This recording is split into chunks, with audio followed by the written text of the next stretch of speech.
بات یہاں صرف اپنے مفاد کی نہیں تھی، اس کی تھکاوٹ سے بوجھ ہوتی آنکھیں جانا کو پریشان کر رہی تھی۔ وہ کمرے میں چلا گیا اور وہ جلدی سے کچن میں آ گئی۔ اوپر کچن تھا، وہ کیبنٹ میں سامان دیکھنے لگی۔ سیاہ کافی کے ٹھیلوں کے علاوہ کچھ نہیں تھا، اور بھوک تو اسے بھی لگی تھی۔ اب اشر سے کہنا کہ وہ باہر سے کچھ لے آئی کسی عذاب سے کم نہیں تھا۔ وہ منہ بنا کے سوچنے لگی، کیا وہ خود چلی جائے؟ ہاں یہ ٹھیک ہے، نیچے ہی تو مارکیٹ تھی، وہ آرام سے بریڈ انڈے یا جو چیز اسے چاہیے لے آئے گی، لیکن اس کے پاس پیسے نہیں تھے۔ وہ کمرے میں جھانکنے لگی۔ اشر واش روم میں تھا، شکر تھا اس کا والٹ سامنے ہی پڑا تھا۔ وہ آگے بڑھی اور اس کے والٹ میں سے 500 کا نوٹ نکال لیا۔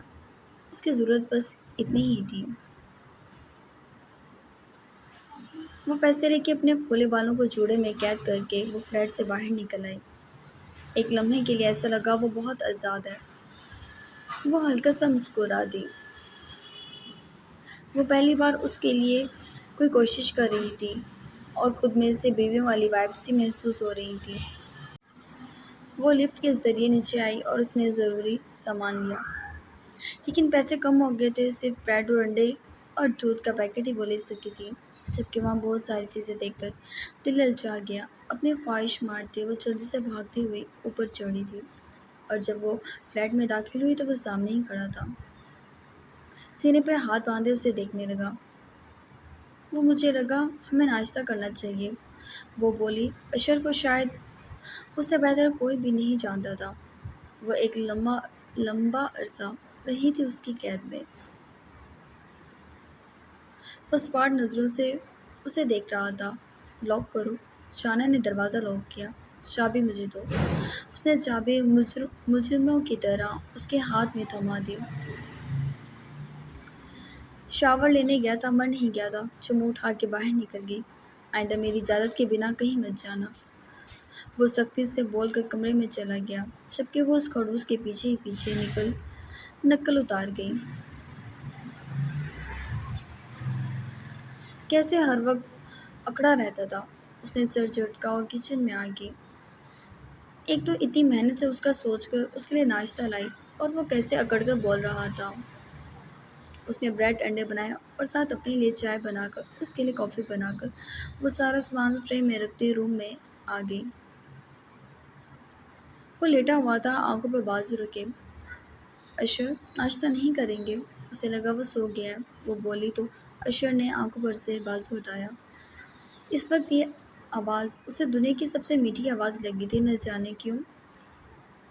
وہ لیٹا رہا اور جانا اس کے پاس ہی بیٹھ گئی اور اسے اپنے ہاتھ سے ناشتہ کرانے لگی۔ ناشتہ کرتے ہوئے اسے واقعی تقویت سی ملی تھی۔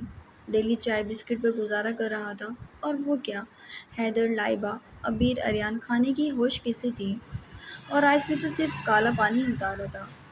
خود میں وہ ناشتہ کر کے اس کے ہاتھ میں کافی کا مگ دے گئی، جس پر اس نے انکار کر دیا۔ وہ سونا چاہتا تھا، لیکن کافی پی لیتا تو نیند غائب ہو جاتی۔ جانا سر ہلا کے اٹھ گئی۔ اشر اس کی سمت دیکھنے لگا، جس نے گلابی پھولوں والا لباس پہنا ہوا تھا۔ لباس خوبصورت تھا یا وہ خوبصورت لگ رہی تھی؟ وہ اسے دیکھتا رہا۔ وہ باہر ہی ٹہل گئی، جبکہ اشر خواہش مند تھا وہ اس کے بازو کی گرفت میں آ جائے اور وہ ہر لحاظ سے اس کے وجود کی تھکاوٹ اتار دے، لیکن وہ باہر ہی رک گئی۔ اس کی پیشانی پر بل پڑے اور وہ جھٹکے سے اٹھا، غصہ الگ چڑھا تھا۔ وہ باہر آیا تو وہ مزے سے موبائل استعمال کرنے لگی ہوئی تھی۔ اس کے نزدیک جا کر اس نے اس کے ہاتھ سے موبائل چھینا اور صوفے پر پھینک دیا، جبکہ جانا چپکے سے آپی کو کال کرنے لگی تھی۔ اس کا بازو پکڑ کے وہ اسے اپنے ساتھ کمرے میں لے آیا، اور بنا کچھ کہے اسے بیڈ پہ دھکیل کر اس نے روم کی ساری لائٹس آف کر دی۔ جانا کے وجود میں ایک لہر سی دوڑی۔ اشر نے اپنی انگلی سے اس کی گردن میں پھنسا دوپٹہ کھینچ کر نکالا۔ گیو می سم ریسٹ، وہ بڑبڑایا۔ اس کی غربت، اس کی خوشبو میں الگ ہی نشہ تھا، شاید پہلے روز سے۔ اشر، آپ کو سونا چاہیے، وہ بدم لہجے میں اس کے چہرے پہ ہاتھ رکھتے بولی۔ مجھے سبق نہ دو، اس نے ہاتھ جھٹکا۔ سوری، وہ منہ بسوڑ گئی، جبکہ اشر اسے بازو کے سخت حلقے میں قید کے لیٹ گیا۔ جانا اس کی تنگ گرفت میں واقعی اس کی خواہش کے مطابق مچل اٹھی۔ کسمسا کر اس نے الگ ہونا چاہا جبکہ اشر نے اس کی شفاف گردن پر اپنے خشک لب رکھ دیے۔ اور یہ وہ لمحے تھے جب وہ سب بھول گئی۔ اس کی آنکھیں بے ساختہ بند ہوتی چلی گئیں اور اشر کی جسارت بڑھنے لگی۔ اس کی شرٹ کھینچ کر اس نے اگلا قدم اس کے شانوں کی جانب بڑھایا تھا۔ اس کی گردن میں بے ساختہ بازو حائل کر کے اس کے جذبات کے طوفان کو ہوا دے گئی تھی۔ اشر نے اپنی سرخ نظروں کو اس کے حسین چہرے پر اٹھایا۔ تم اپنی بہن کے لیے کچھ کرنے کی کوشش نہ کرو، میں نے تمہیں روک دیا ہے۔ وہ شاید سب جان گیا تھا۔ اس کے گال سے اپنے گال سے ہلاتا وہ اسے مدھم آواز میں ٹوک گیا۔ بہن ہے وہ میری، اسے مدد آہستگی سے کہتے اپنی انگلی کو اس کے سرخ ہونٹوں پر رکھتا وہ اپنا لمس بھی ان سرخی مائل لبوں پر چھوڑنے لگا تھا۔ تھکا تھکا سا تڑپا دینے والا لمس جانا کے وجود میں برقی لہریں سر اٹھا رہی تھی۔ دل بار بار سینے میں اچھل پڑتا۔ اس کے ہاتھوں کی جسارت جانا کے منہ سے بے ساختہ سرد آہ سے نکلی اور اشر آئیبروز اچکا گیا، جبکہ وہ سخت شرمندہ رہ گئی۔ بس نہیں چلا اپنا چہرہ کہیں چھپا لے۔ I really miss this۔ وہ جیسے اس کے جذبات کو ہوا مل گئی تھی۔ وہ بے قابو سا ہوتا اس کے چہرے پر جھکا اور جانا نے سختی سے بیڈ شیٹ کو مٹھیوں میں بھر لیا۔ اشر جانتا تھا یعنی کہ اس کی توجہ کہاں تھی۔ وہ قاسم بھائی کے بارے میں نہیں جانتا تھا، کیا وہ اسے بتا دے؟ ہاں، دل نے فوراً کہا۔ کیا وہ غلط سمجھے گا؟ نہیں، اس کا خوفزدہ دل اپنے آپ سے کئی باتیں کر رہا تھا۔ اشر، اچانک ہی اس کی پکار پر اشر نے چاہت سے بھرپور نظروں کو اس پر اٹھایا۔ اس نے خوبصورتی سے اس کی پیشانی کو چوم لیا۔ جانا حیرانگی سے اسے دیکھنے لگی۔ اسے لگا وہ صرف اپنی تھکاوٹ اتار رہا ہے، لیکن اس نے اس کی پیشانی چوم لی تھی کہ وہ اسے جاننے لگا تھا۔ اس کی حیران نظروں پر بھی اس نے پیار کیا اور اس کے گال کو انگوٹھے سے سہلانے لگا۔ کچھ نہیں، وہ حیران اتنا تھی کچھ کہہ نہیں سکی۔ اشر کے چہرے پر ہلکی سی مسکراہٹ ابھری اور اسے باہوں کی قید میں لیے وہ اس کی گردن کی خوشبو میں سانس لینے لگا، لیکن جانا کی سوچ کو محسوس کرنے کی وہ صلاحیت رکھتا تھا۔ What's going on؟ اس کے فکرے پر اس کا لہجہ بھیگ سا گیا۔ میں جب آپ ہی کے پاس تھی نا، وہ رو پڑی۔ اشر ایک دم اس پر سے ہٹا، کچھ الجھ کر اسے دیکھنے لگا۔ جانا بھی خود کو سنبھالتی اٹھی تو قاسم بھائی نے بہت بار مجھ سے بدتمیزی کی تھی۔ وہ آپ ہی کو بھی مارتے ہیں اور چیپ حرکتیں آپ ہی کے ساتھ بھی میرے سامنے کرتے تھے، اور وہ کل بھی ہاسپٹل میں تھے۔ مجھے ان سے بہت ڈر لگتا ہے، ایسا لگتا ہے وہ مجھے لے جائیں گے زبردستی۔ بے ساختہ اس کے سینے سے سر ٹکاتے وہ اپنے دل کا بوجھ بتا رہی تھی۔ اشر نے اس کا چہرہ پکڑ کے اپنے سامنے کیا۔ جانا اس کی آنکھوں میں دیکھنے لگی جہاں غصے سے بھرپور وویلا تھا۔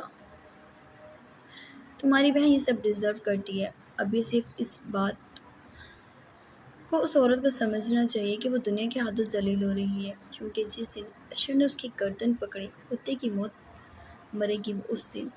اور میری بات، اور دوسری بات، یہ بات تم نے مجھے پہلے کیوں نہیں بتائی؟ وہ بھڑک کر بولا۔ آپ ہی کے بارے میں یوں نہ کہیں۔ Shut up, just shut your mouth. میں بالکل نیک فرشتہ انسان نہیں ہوں، اور نہ مجھے شوق ہے لوگوں کا احساس اپنے سینے میں رکھنے کا۔ تو بہتر ہوگا کہ میرے ساتھ رہتے ہوئے اپنی اس مولانا صفات کو تم دور ہی کر لو تو بہتر ہے۔ اور یہ کیسے کہہ دیا تم نے کہ کوئی تمہیں اب میرے پاس سے لے جائے گا؟ اگر تم چاہتی ہو تمہارے نام پر میں کسی کا قتل کر دوں تو یہ ساری بکواس کرو مجھ سے۔ اچانک وہ اس کے لبوں پر اپنی ٹھنڈی پڑتی انگلیاں رکھ گئی۔ یہ کیسے الفاظ استعمال کر رہے ہیں؟ جلدی سے توبہ کریں۔ ہاں، یہ نیا رخ تھا اس کا اس کے لیے۔ میں نے کون سے الفاظ استعمال کیے ہیں؟ وہ اس کی انگلیوں پر پیار کرتا بولا۔ جانا اس کی اتنی محبت پہ حیران ہی تھی۔ یہ قتل والے، اللہ نہ کرے آپ ایسا کریں، بہت بڑا گناہ ہے یہ، وہ پریشانی سے بولی۔ میں تو یہ کر گزروں گا اور تمہارے بہن بہنوں ہی مریں گے مجھ سے، پھر میں جیل چلا جاؤں گا اور نیوز چلے گی، ڈاکٹر اشر نے اپنی بیوی کے لیے اس کے کمینے بہنوئی کا قتل کر دیا، اور اس کی بہن تو اسے ویسے ہی زہر لگتی تھی۔ دو منحوس لوگوں کا دنیا میں سے خاتمہ ہوا ڈاکٹر اشر کے ہاتھوں۔ آہ! اشر یہ کیسی باتیں کر رہے ہیں آپ؟ اس کے سکون سے بولنے پر اس کے شانے پر تھپڑ برسا گئے، جبکہ وہ سکون سے پاؤں چھلانے لگا۔ اللہ تعالیٰ آپ کے ہاتھوں کو ایسے گناہوں سے محفوظ رکھے، وہ جلدی سے بولی، جبکہ اشر کو بڑی پیاری لگی تھی اس طرح فالتو سی بات پر پریشان ہوتے ہوئے۔ یہ قاسم کون تھا؟ اس کے دماغ میں کھٹک گیا تھا، اور اچانک اس کی آنکھوں میں ایک شخص آ ابھرا، اور اسے وہ دن یاد آ گیا جب جانا اشر کے سینے سے لگی تھی اور اس کے پیچھے ایک شخص کھڑا تھا۔ آپ کچھ سوچ رہے ہیں نا؟ وہ جلدی سے اس کے سینے پر ہاتھ دھرتی سوال کر بیٹھی۔ ہاں، کہ تمہیں کس طرح پیار کرنا ہے؟ وہ اس کے ریشمی بالوں کو کینچا کی گرفت سے آزاد کرتا بات پلٹ گیا۔ محبت تو آپ مجھ سے کرتے نہیں ہیں اور سوچ فضول رہے ہیں، اس طرف سوچگی سے بولی۔ کوئی بھی مرد عورت کو نرمی سے محبت کے بنا نہیں چھوتا، دھیرے سے کہتا، اس کے بالوں کی خوشبوؤں کو اپنے اندر اتارتا وہ اس کی پھیلی پھیلی آنکھوں کو اپنی لبوں میں دبا گیا۔ جانا کو لگا اس وقت اس کے سارے غم دھل گئے ہیں، اور اشر کو اس کی آنکھیں بھیگتی ہوئی محسوس ہوئیں۔ اتنے آنسو کہاں سے لاتی ہو؟ اتنی سوکھی سی تو ہو، وہ گھور کر بولا۔ جب سے میں آپ کی قید سے آزاد ہوں، وہی ہوں، مجھ میں صرف برائی نکالتے ہیں۔ وہ اٹھ سی گئی، سرشاری 400 پھیل گئی۔ ہاں تو میری قید میں کتنی موٹی تھی تم؟ وہ سرداہ بھر گیا۔ آپ مجھے پھر سے قید کر لیں۔ اچانک اس نے آئی برو چکائی۔ اس بات کے کئی مطلب ہے جانا میڈم، تم بڑا بن سکتی ہو۔ اس نے اس کے بالوں کو اپنی مٹھی میں بھرا اور اس کے چہرے کو اپنی سمت کھینچا۔ وہ اپنے لب دانتوں میں کچل سی گئی، جہاں پہلے ہی زخم کیے ہوئے تھے۔ اس کی خاموشی اشر کو ہوا دے رہی تھی۔ اس کے الفاظ be ready for pregnant one more time. اس کے الفاظ جانا کا چہرہ انار کے مانند سرخ پڑ گیا، جبکہ وہ کسی گہرے سیاہ بادل کی طرح اس پر چھاؤں کرتا برسنے لگا۔ جانا کے لیے یہ لمحہ خوبصورت تر ہو گئے کہ جب اس نے معمولی سا ہی اسے اظہار کیا۔ وہ اکثر سوچتی تھی وہ اسے بہت چاہت سے چھوتا ہے اور اس کا چھونا خوش فہم کر دیتا تھا، لیکن اس کا لہجہ اور الفاظ دل دکھا دیتے تھے، اور اب سب بدل گیا، وہ اسے محبت کرنے لگا تھا۔ یہ تو معجزہ ہی تھا۔ اشر کی جنون خیزی کو سہتے وہ ہلکان سی ہوتی اس کے بالوں میں اپنی انگلیاں پھنسا گئی، جبکہ وہ دیوانہ وار اس پر چاہت لٹا رہا تھا۔ کمرے کی معنی خیز سی خوشبو، معنی خیز سی خاموشی، اور اس میں جانب اور لٹائے جانے والے اشر کی محبت، دونوں کے دلوں کا یہ ملن بہت حسین تھا، اور معلوم نہیں کتنا وقت وہ اس کو اپنے پیار کی برسات میں ایسے بھگوتا رہا، جیسے وہ دنیا کی واحد عورت ہے جس کو وہ چاہے گا، اور شاید ایسا ہی تھا، لیکن محبت کے امتحان بڑے سخت تھے، جن سے شاید گزرنے کی باری اب اشر کی تھی۔ اشر بس، کامتے لب تھکاوٹ سے بھرپور لہجہ اس کے آگے ہاتھ جوڑ گیا، جبکہ اس نے اس کے انہی ہاتھوں کو اوپر تکیے سے لگا کر اس کی گردن میں چہرہ چھپا لیا۔ مجھے واقعی اندازہ نہیں تھا تمہاری قربت میرے سینے میں تمہاری محبت کو قید کر لے گی۔ کیا تمہیں یہ قید منظور ہے؟ وہ سرگوشیاں کرنے لگا۔ جانا مدھم سا مسکرا دی اور ہلکا سا سر ہلایا، تو اشر نے اس کی جان کو رہائی دے دی۔ اس نے گھڑی میں وقت دیکھا، یہ رات ہونے کے قریب تھی۔ اسے ترس سا آیا اپنی بیگم پر جو بالکل نڈھال تھی۔ وہ ہلکا سا مسکرا کر اس پر کمفرٹر ڈالتا، اس کو باہوں میں قید کیے جلدی سو گیا۔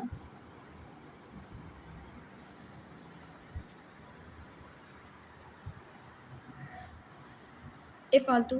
اس نے سوئی ہوئی ابیہ کے سر پر بیزاری سے تھپڑ لگا کر ہاتھ صاف کیا، جو اس کا ہاتھ پکڑے سو رہی تھی۔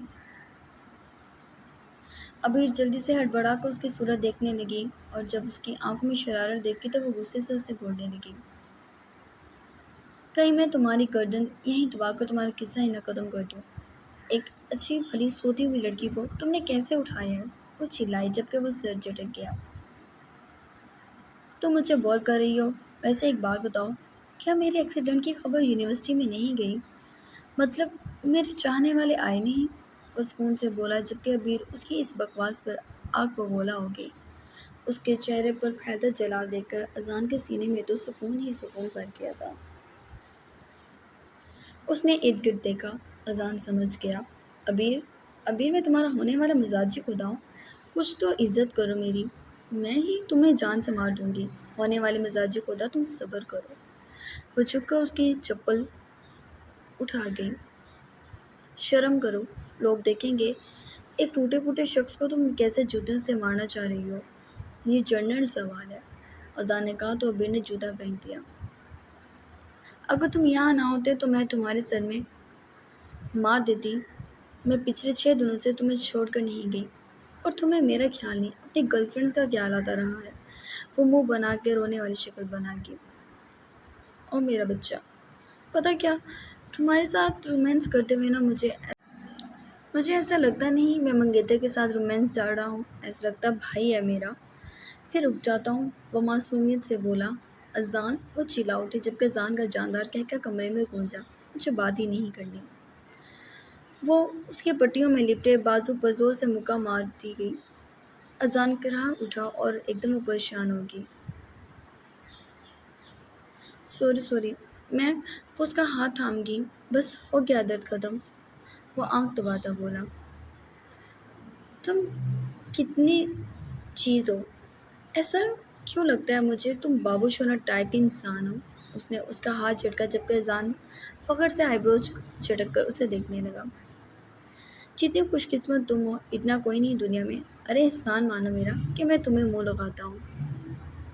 ہاں جی، دنیا میں مجھے آپ جناب کے علاوہ تو کوئی منہ نہیں لگا سکتا، میں کہاں خوبصورت ہوں۔ ہائے بابو، آپ کے احسان تلے تو دب گئی یہ کنیز، وہ بھرپور اداکاری سے بولی جبکہ اذان منہ بگاڑ کر اسے دیکھنے لگا۔ کتنی عجیب لگ رہی ہو، وہ چھرچری لے کر بولا جبکہ ابیر اس کھلی بےعزتی پر لب دبا گئی۔ تم چاہتے کیا ہو مجھ سے؟ وہ اٹھی اور اس کی گردن جگڑ لی۔ تمہیں؟ وہ پھر سے آنکھ دبا کر بولا جبکہ ابیر پر تو اس کی ان باتوں کا بہت جلدی اثر ہوتا تھا۔ اذان ہلکا سا مسکرا دیا۔ ادا سے بات ہوئی ہے تمہاری؟ اچانک کسی احساس کسی خیال کے تحت وہ بولا جبکہ ابیر نے سنجیدگی سے اسے دیکھا اور اس کا ہاتھ تھام کر بیٹھ گئی۔ اذان نے بھی اس کا ہاتھ اپنے ہاتھ میں ایسے تھام لیا جسے کبھی نہ چھوڑنا ہو۔ وہ ایک خود غرض لڑکی ہے اور میں اس سے کوئی بات نہیں کرنا چاہتی۔ ابیر کی بات پر اذان نے ترچھی نظروں سے اسے دیکھا۔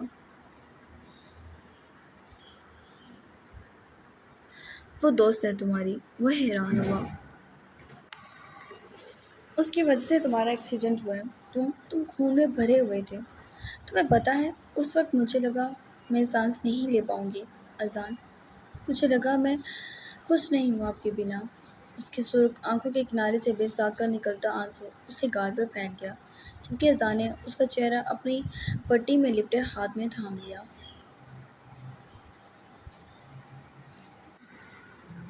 یہ میری قسمت میں لکھا تھا، اس میں ادا کا کوئی قصور نہیں، وہ پیار سے اس کے آنسو صاف کرتے بولا۔ سرشاری سے بھی اس کے منہ سے اپنے لیے آپ سن کر اچھا لگا، ایسا لگا اس کی اہمیت ہے اور شاید محبت کی خوشبو کو اذان نے خوبصورتی سے محسوس کیا تھا۔ نہیں اذان، وہ اٹھ گئی۔ وہ واقعی خود غرض ہے، وہ بھاگ رہی تھی گھر سے، مطلب سیریسلی وہ رسوا کر رہی تھی۔ ماہم اور جانا بھابھی اجنبی تھے، وہ بھاگ گئے تو شاید ہم سب نے اتنی تکلیف محسوس نہیں کی تھی۔ وہ لڑکی گھر کی ہے، وہ ایسے محبت کیوں نہیں کر سکتی؟ مجھے غصہ آتا ہے اس کی حرکات پر، وہ سخت خفگی سے بولی۔ اذان خاموش ہو گیا۔ اسے اس رات ادا میں ایک الگ سی بات محسوس ہوئی، جیسے وہ چھوڑ کر بھی جانا نہیں چاہتی۔ اور جا بھی رہی تھی، لیکن کیوں؟ یہ سوال اس کے پاس تب بھی تھا، جسے اس نے اگنور کر دیا تھا، اور آج بھی۔ اس نے آج سے بھی ذکر کیا تھا، وہ ادا سے بدظن تھا، اس نے عبیر سے کیا، وہ بدظن تھی، اور اسے یقین تھا سارا گھر ہی بدظن ہوگا۔ خیر چھوڑو، تمہیں کہیں پین تو نہیں ہو رہا؟ وہ اس کے نزدیک بیٹھی سوال کرنے لگی۔ یہاں ہو رہا ہے، یہاں۔ اس کی بات پہ عبیر نے اس کے گال پر چیت لگا دی۔ وہ اپنے لبوں پہ انگلی رکھ گیا تھا، جس پر وہ شرمسار سی ہوئی اور اذا نے بات بدل دی۔ جبکہ عبیر آج بھی ادا کا سوچنے لگی، وہ پھر سر جھٹک گئی۔ اسے ادا پہ غصہ تھا۔ اذان کے ٹھیک ہونے کے بعد وہ ایک بار بھی نہیں آئی تھی ملنے۔ آخر کس بات کی نفرت تھی اس میں؟ اے لڑکی، کیا کر رہی ہو تم؟ ماہی لائبہ اور حیدر کے لیے ناشتہ بنا رہی تھی۔ لائبہ نے خود ناشتہ بنانا تھا، لیکن وہ روک گئی۔ اسے اچھا نہیں لگا کہ وہ بنائے، تبھی بہت فورس کر کے اس نے اسے بھیجا تو لائبہ اسے پیار کرتی وہاں سے چلی گئی اور نمرہ کچن میں آ گئی۔ وہ اسے ایسے پکارتی تھی جیسے وہ واقعی ملازمہ ہو۔ بات سنو، میرا کمرہ صاف کر دو گی؟ وہ دو ٹوک بولی، جبکہ ماہی نے حیرانگی سے اسے دیکھا۔ نمرہ سر جھٹک گئی۔ اس میں اتنے حیران ہونے کی کیا بات ہے؟ مفت کی روٹیاں ہی تو توڑ رہی ہو یہاں، پر تم کام کر دو گی کسی کا تو کیا جائے گا؟ چلو جاؤ، شاباش، اس نے کہا تو ماہی نے باہر کی جانب دیکھا۔ فی الحال باہر کوئی نہیں تھا۔ بھابھی گھر میں بہت ملازم ہیں، وہ صاف کر دیں گے، وہ سرخ چہرہ جھکاتے ہوئے بولی۔ بڑا نخرہ ہے تم میں۔ نمرہ کو غصہ چڑھا اور اس کے ہاتھ سے ٹرے لے لی۔ لائبہ، یہ لائبہ اور حیدر انکل کی ہے، میں دے دوں گی۔ میرا روم صاف کرو جا کر، وہ بھڑک کر بولی۔ مگر کیوں؟ وہ احتجاج کرنے لگی۔ بے عزتی کے احساس سے اس کے حلق میں آواز پھنسنے لگی تھی، جبکہ نمرہ نے اسے ذلیل کرنے کی ٹھان لی تھی۔ شرافت ہے، جا کے میرا کمرہ صاف کرو۔ اس نے اسے زبردستی باہر دھکیل دیا، جبکہ دوسری طرف ماہی کی آنکھیں بھیگ گئیں۔ کیا وہ شکایت کرتی اس کی؟ وہ اس گھر کی بہو تھی، اور ماہی کی بھی، اور ماہی کی ابھی اس گھر میں کوئی حیثیت نہیں تھی۔ نمرہ کے زبردستی کرنے پر وہ کمرے میں آ گئی، اور نمرہ نے اس کے ہاتھ میں جھاڑو اور ڈسٹر دے دیا۔ ماہی کا دل کیا سب پھینک کر وہاں سے چلی جائے، اور وہ ایسا کر بھی گزرتی، لیکن وہ دروازے میں کھڑی تھی۔